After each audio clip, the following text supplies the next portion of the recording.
Isabelle Calis-Sabot, le roman de Banyuls, édition Alexandra de Saint-Prix. Tome 1, Vers les plages de l'exil, 1936-1939. Banyuls-sur-Mer, été 1936. La guerre civile vient d'éclater en Espagne, à quelques kilomètres à peine de l'autre côté des Pyrénées. Louis a 8 ans. Le conflit lui semble lointain et irréel. Jusqu'au jour où son père Francisco lui annonce son départ. Il va partir combattre contre les troupes de Franco. Louis promet d'être courageux et de veiller sur sa mère. Mais il est loin de se douter que la guerre change les hommes. Il n'imagine pas non plus que l'absence fait naître de nouvelles passions et révèle des conflits de famille depuis longtemps enfouis. Premier tome d'une trilogie, ce roman nous fait vivre la sombre période de la retirade. Tome 2, Un sentier dans les vignes, 1939-1942. En février 1939, le conflit espagnol s'achève par l'exil des républicains. En septembre de la même année, la France déclare la guerre à l'Allemagne. C'est la mobilisation générale.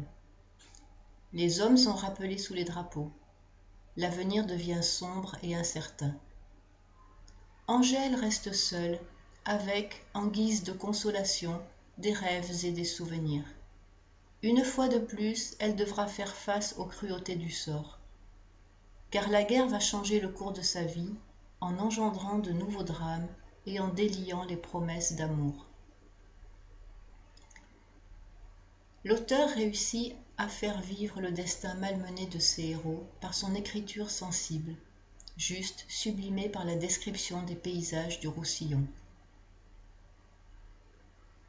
Tome 3, Mañana, 1942-1945.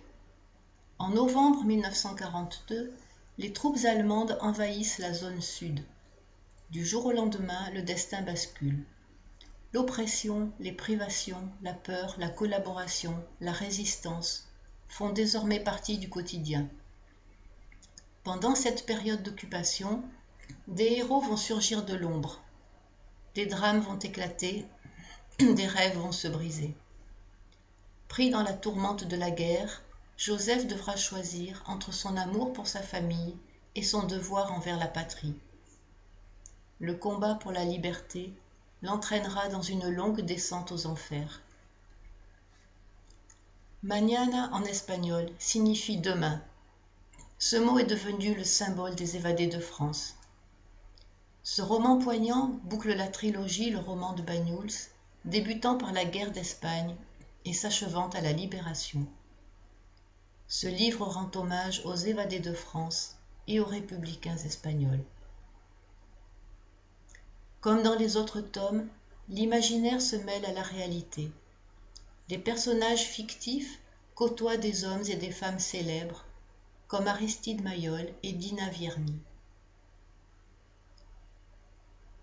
L'auteur, d'origine catalane par son père et ch'timi par sa mère, Isabelle Calis-Sabot est née en 1958 à Montpellier. Dès son plus jeune âge, elle se consacre à l'écriture. Elle commence par publier des recueils de poésie avant de se tourner vers le roman. Le Bugey, où elle est venue s'installer, devient la source de son inspiration par la richesse de son histoire et la beauté de ses paysages. Son livre Marguerite et Philibert témoigne de son attachement à cette région. Suivront ensuite d'autres romans historiques célébrant diverses périodes et différents lieux de l'Ain. En 2009, Isabelle Calis-Sabot quitte son pays d'adoption et choisit de vivre sur la Côte Vermeille. Un retour aux sources, un choix déterminé, un endroit où elle puisera le thème de ses futurs ouvrages.